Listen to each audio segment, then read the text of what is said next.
Welcome back to New Rockstars. I'm Erik Voss, and this is a breakdown of The Last of Us Episode 6, Kin, in which brothers reunite and teach each other what communism is. Whatever commie mountain life Tommy's been living, if he was a Desert Storm vet, at least 18 years old in 1991, and it's 2023 now, he looks pretty damn good for post-apocalyptic 50. Let's break down this episode scene by scene for all the references to the game and the details you missed. There is a lot of stuff to talk about from the game, but I will save the spoiler stuff for the end in Spoiler Corner. And by the way, our new channel, The Deep Dive, is now live with a great slate of premium film analysis videos for you to check out. Subscribe over at Deep Dive NR, and you can also support our growing network by getting something at nerdriot.shop like this Last of Us shirt or something from the Deep Dive collection. This guy's called the Vossmanot. Speaking of commies, okay, we begin back in the chilling moment in KC from episode 5 when Henry shoots Sam and decides to take his own life. One detail I didn't mention is how, after painting that orange Super Sam eye mask on his brother, as Henry looked out the window at Joel and Ellie, the reflection casts an orange stripe over his eyes too. The fact that he could not save his brother leaves Joel with a grim fear that he too could fail as a caretaker, which is why he begs for Tommy to take Ellie. It is really the core emotional through line of this episode. We jump ahead 3 months later to a cabin in the Wyoming wilderness, the home of Marlon and his wife Florence, original characters for the series. We see a stack of firewood, a hunted buck's antlers scraping the snow, and we're reminded of Bill's home in Lincoln, the firewood that he chopped and the hunted game that he suspended and dressed in his shed. Marlon has bow hunted a few white rabbits and comes in just seeing the look on Florence's face, knowing that intruders are in the house. And I just love Graham Greene's happy now smile when he pulls the gun out. He's such a good actor who has shown up in a ton of titles like Dances with Wolves. I love this actor. Now Ellie refuses to stay hidden upstairs and Joel demands that they point on the map where they are. And your answer better be the same as your wife's. You telling the truth? Yeah? Are you telling me the truth? Yeah? Yeah, I love that Marlon still can never really tell what games his wife might be playing. Marlon asks about the town of Cody, where Joel was previously headed. You seen Cody? Yeah, I got close enough. It's crawling with infected. Yeah, Laramie and Wind River Reservation? Yeah, Wind River Reservation is in Wyoming, and it's a setting and name of a Wyoming region where Taylor Sheridan's 2017 film Wind River takes place, in which Graham Greene co-stars alongside Elizabeth Olsen and Jeremy Renner. It's an amazing film, check it out. Outside, Ellie takes one of the 2 rabbits that Marlon caught, the smaller one, and Joel tells her to leave it. But it's this moment that seems to send Joel into his panic attack. Why is that? Well, I believe the 2 rabbits represent the 2 daughter figures in Joel's life, Sarah and Ellie. White fur representing innocence. The color white he now sees all around him the further and further west he goes. His paternal empathy is starting to merge these 2 young women. Ellie taking the smaller one triggers him to think about the older daughter that he left behind. Meanwhile, Joel is the hanging deer, bleeding out in the snow, the way he ends this episode. Holy shit, are you dying? I'm okay. I'm fine. No, but are you? Because just a reminder that you're dead, I'm fine. I love how Ellie stumbles on the line. It's gonna be easy. All we have to do is cross the river of death. In Greek mythology, the River of Death is the river Styx, which all souls must travel to reach the underworld. This episode is marking the break into the 3rd act of the season, where Joel and Ellie are crossing over into the darkest parts of their journey. Gustavo Santaolala's guitar strings score their walk across the landscape, a rare instance of us hearing it within the runtime of an episode. By the campfire, Joel tapes his boot, reminding us of Tess back in episode 2, and Ellie sees the northern lights. Aurora Borealis. At this time of year, at this time of day, in this part of the country. As she tells Joel later in this scene, her dream is to be an astronaut like Sally Ride. And I totally agree with Ellie. Sally Ride, an amazing astronaut name. Now again, it has been 3 months, but only now does Ellie reveal. I tried with Sam. Tried what? I knew he was infected. I rubbed some of my blood into his bite. I know, it was stupid. I wanted to save him. Well, I reckon it's a lot more complicated than that. And not to bum us out too much by focusing on last week, but it is worth noting that even after his infection took over, Sam still sat facing away from Ellie and he was unable to hear her still. Even though, as we saw with Ms. Adler in episode 1 and confirmed by the producers, cordyceps fixes your physical ailments. And Neil Druckmann and Craig Mason even said that what Sam worried, that when you become the monster, it might still be you inside, might be the case for Sam in that moment. Joel sends her off to bed. Dream of sheep ranches on the moon. Yeah, I love that Joel combines their separate dreams into a mutual shared dream. And we match cut from this nighttime campfire to the morning, and Joel mumbles in his sleep. Yeah, Joel is saying supposed to be me. He's feeling survivor's guilt and inadequacy, that he was never supposed to walk this path. He should be dead. And falling asleep proves Joel's fear right. I'm responsible for you, okay? Then don't fall asleep. This is an inverse of Joel and Ellie from episode 4, when Joel was able to let Ellie sleep while he kept watch at night, and then later in that episode, Ellie still fell asleep immediately on the drive. As Joel and Ellie cross what they think is the River of Death, I love the little detail of the snow clumped up on their backpacks, something that the costumer, the set decorator probably would have added to the actors to make sure they look like they've been outside for a while. And speaking of the great outdoorsy costuming of the show, I am wearing this awesome warm canvas jacket given to us by our friends at Huckberry. You can get one of your own by clicking the link in the description. Okay, so they arrive at this hydroelectric dam. Damn. You're no Will Livingston. Yeah, but who is? So that made electricity? Yeah, don't ask me. I don't have a clue. You know, you could have just made something up. Will Livingston, of course, the author of No Pun Intended. And remember, after Ellie asked Joel how gas siphoning works, he has learned to not even begin trying. Now, this dam is actually the location of the Jackson events of part 1 of the game. And here we see residents are in the process of getting the generator operational. The HBO series jumps past that, showing us the full town to give Joel and Ellie a glimpse of a comfortable, safe home life that they could have. And really, a constructive life that Tommy has made for himself after he left his brother. But the cavalry uses this dog to sniff the cordyceps on them. Remember back in episode 1, the Adler dog Mercy sensed the infection on Mrs. Adler, so we know dogs can detect this, and Joel freezes as he goes into another panic attack.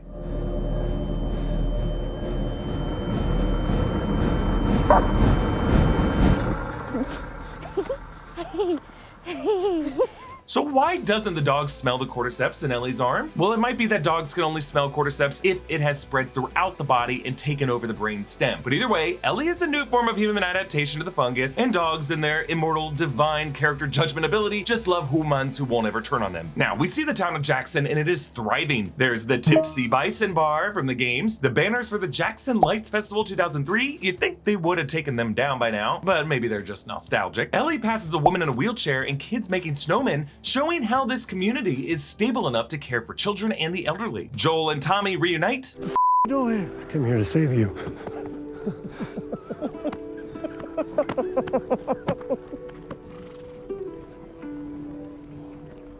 It's a bit different from the games where there's a bit more hesitancy between the brothers when they first see each other. But notice Ellie's expression. It's mixed and jealous. She senses that she is now a bit less important in Joel's life. She wishes she had that immediate family connection. Ellie's making friends. What?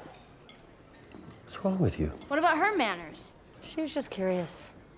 Kids around here don't usually look or talk like you.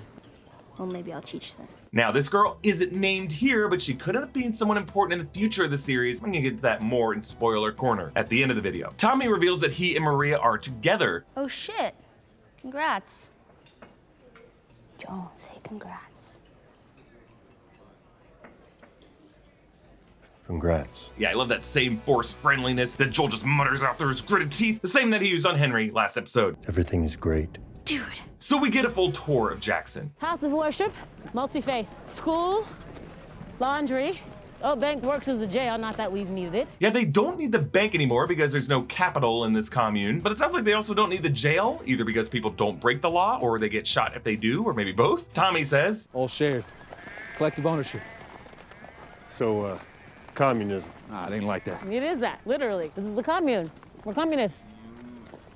yeah, it's funny how in the 7 years that he's been here, Tommy really never made the connection, just showing how a lot of people don't really understand what communism actually is. Ellie meets the pony named Shimmer. That is the name of a horse in part 2 of the game. Joel tells Tommy, Doesn't seem like you aged much.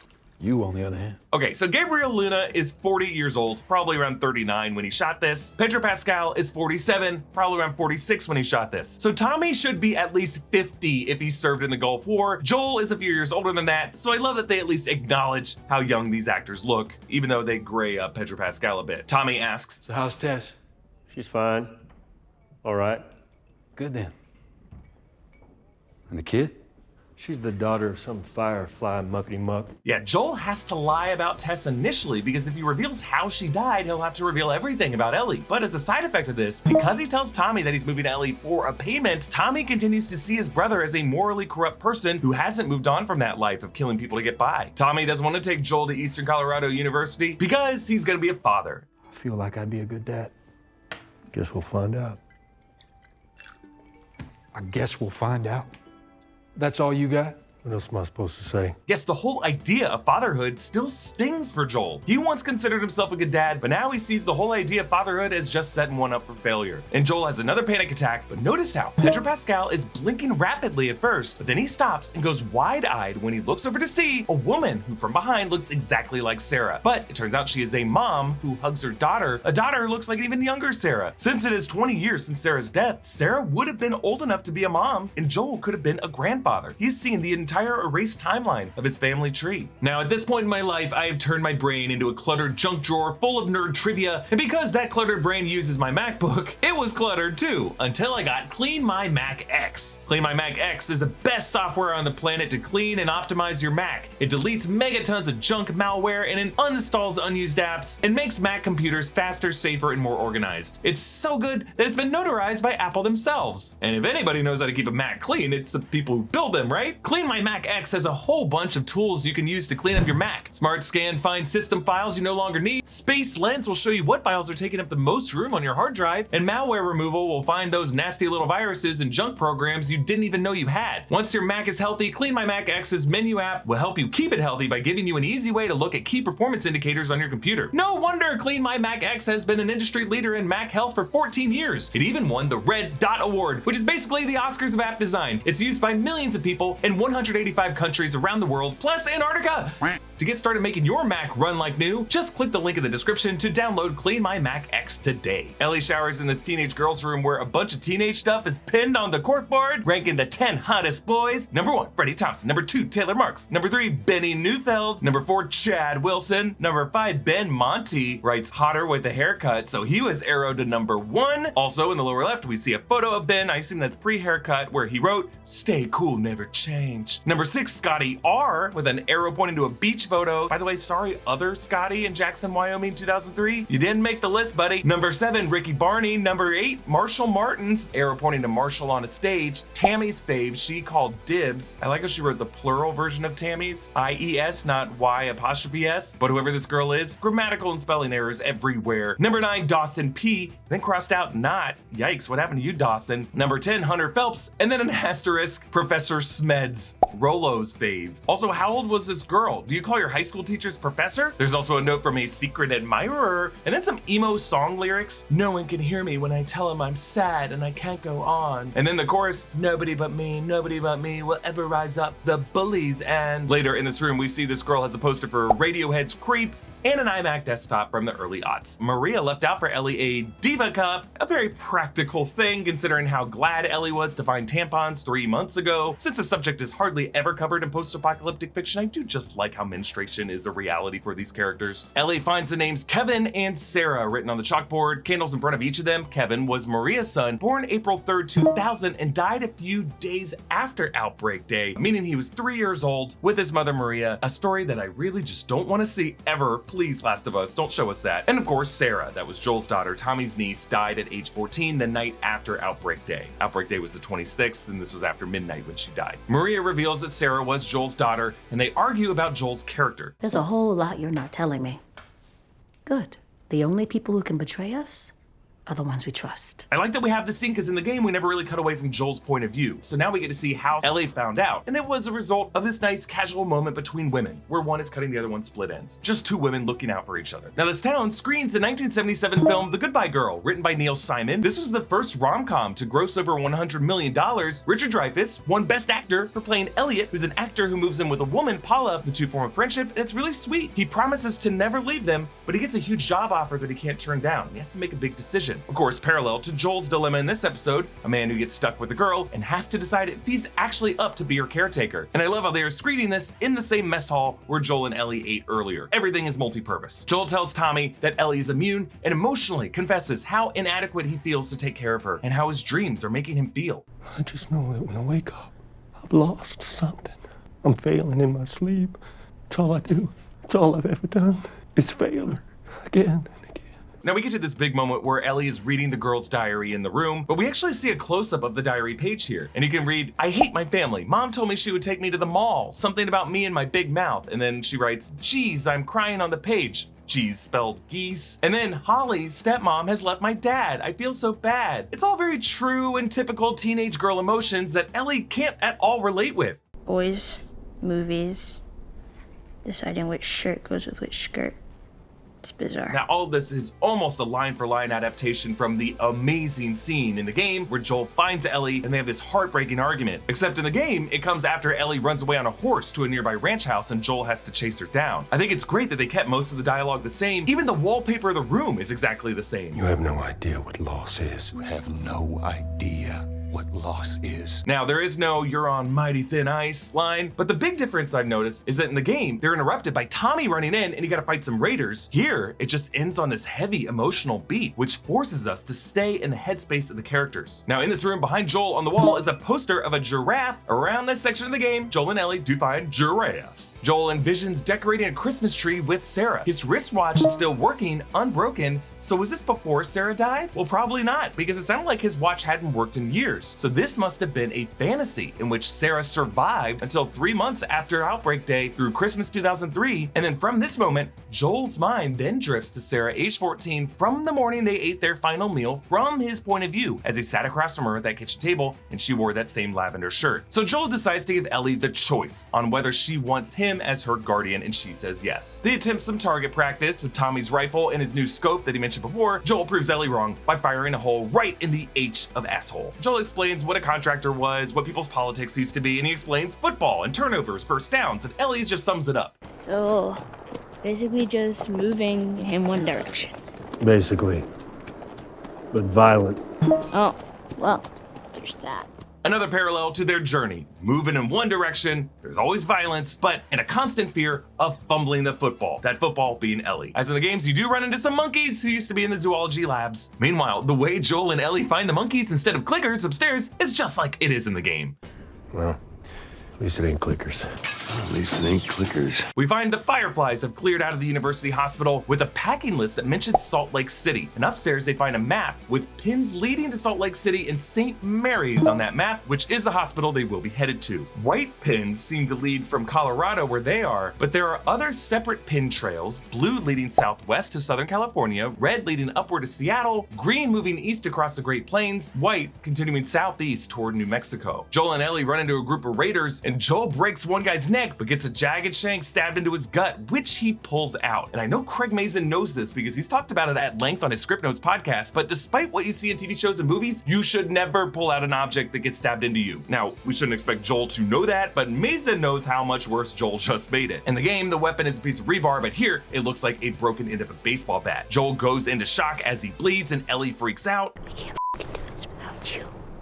I don't know where I'm going. What the I'm gonna do. Last episode, we learned Ellie's greatest fear: I'm scared of ending up alone. And now that is where she seems to be. The music we hear over the end is a softer cover of Depeche Mode's Never Let Me Down Again. That was a song that ended episode 1, and it was a song that Craig Mazin promised would come back later in the season. Here it is. Remember, that 80s song was, in that moment, like all 80s songs, meant to communicate danger ahead, according to Frank's radio code. So in addition to danger approaching, we also end this episode in Joel's greatest fear and Ellie's greatest fear together. Just like the way he merged their dreams of sheep on the moon, now their greatest fears are merged together. She is facing being left alone. He is facing being too weak to be able to take care of a daughter figure. And speaking of fathers and daughters, the vocalist covering Never Let Me Down Again is actually Craig Mazin's own daughter, Jessie. So episode 1 was male Gen Xers singing these words. Now it's a solitary voice of a Gen Zer singing it back to them in a kind of broken prayer. Okay, there's quite a bit to discuss here in Spoiler Corner, and there's gonna be spoilers for both The Last of Us Part 1 and Last of Us Part 2 games coming ahead. So this episode jumps ahead 3 months, and I don't think it's meant to just show the passage of time beyond Henry and Sam. Practically speaking, it also gives Marlene enough time to make it from the Boston QZ to Salt Lake City, setting up her return in the events of the hospital that I assume will be this season's finale. Ellie's dream of becoming an astronaut, setting up the moment in the game when Joel takes her to a NASA exhibit as a birthday present with an audio recording that allows her to imagine she's an astronaut. In the games, we do not see Jackson until after the events of Salt Lake City, of course. Really, the opening sections of Part 2 of the game. So a lot of the stuff from Part 2 they hinted at in this episode, and that includes the girl who stares at Ellie, whom Ellie yells at, who most likely will be revealed as DINA, her partner from Part 2 of the game. Their introduction in the game is pretty similar to what we see here. Also, we probably caught Joel mentioning he wanted to be a singer. Sounds like this might be setting up the whole thing of Joel saying he wanted to teach Ellie guitar and singing in the game. But most importantly, the map. It's interesting for one trail to lead back toward New Mexico and Texas, is? Because in the game, Tommy tells Joel at the dam that he had gone back to Austin at some point, went back to their house, most of it had been looted except a photo of Joel and Sarah, and Joel does not want the photo. The fact that we don't see that moment here in this episode makes me wonder if they might be saving that moment for the season finale. Also, on that map, yeah, trails to Seattle and a trail to Southern California. Seattle, a very important location to go to in part 2, and then after Seattle, you go on a trip to Santa Barbara and looking for a Firefly community on Catalina Island. So I think this map right here charts out everything we're headed to in season 2. Okay, another reminder to subscribe to the deep dive and watch one of the amazing launch day videos that we have on the channel, and support new Rockstars by going to nerdriot.shop. We got this Last of Us inspired shirt, it's awesome. But if you want me to close my jacket, this Huckberry jacket's also very cool. Links for both in the description below. You can follow me on Instagram and Twitter at EA Voss. Follow New Rockstars and subscribe to New Rockstars for breakdowns of everything you love. Thanks for watching, bye.